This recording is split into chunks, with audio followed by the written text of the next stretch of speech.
One of the most exciting scientific findings of the past half-century has been the discovery of widespread trophic cascades. A trophic cascade is an ecological process which starts at the top of the food chain and tumbles all the way down to the bottom. We all know that whales eat fish and krill, and some people, certain politicians in Japan for instance, have argued that killing whales is good for human beings, as it boosts the food available for us to eat. And so you would think.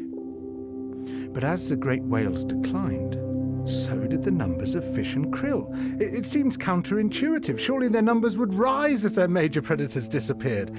But it now turns out that whales not only eat these animals, they also keep them alive.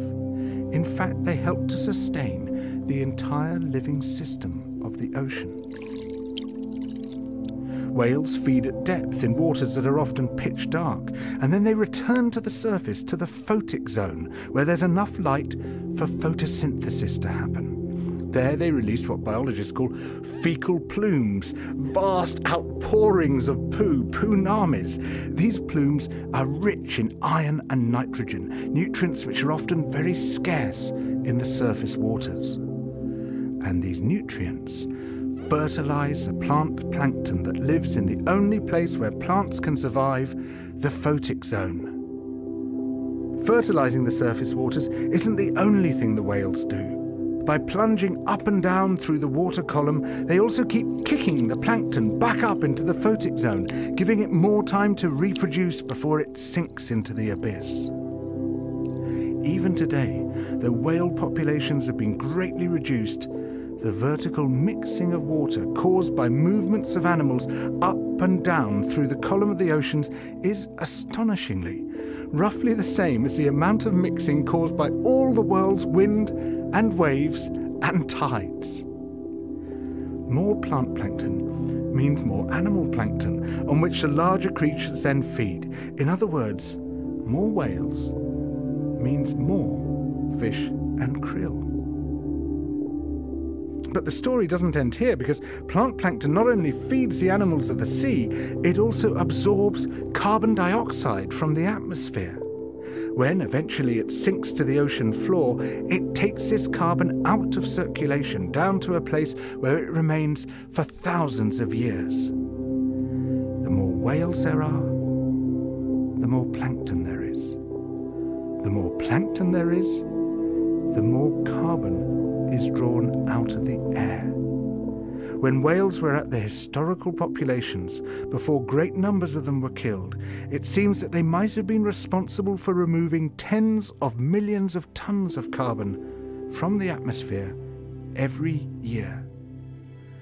Whales change the climate.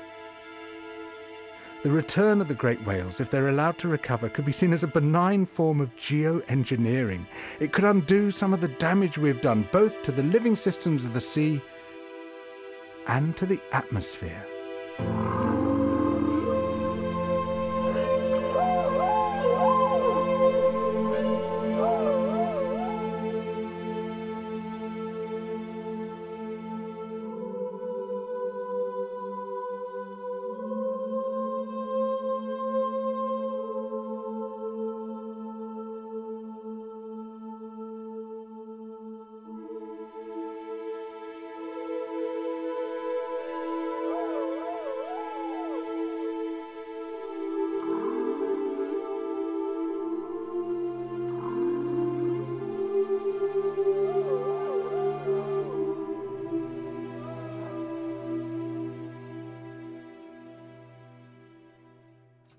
Nach rechts, ne? Rechts. Jetzt. Hm?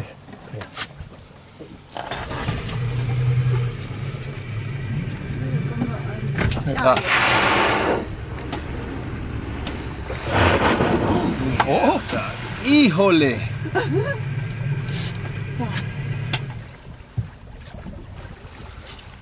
Der war schön.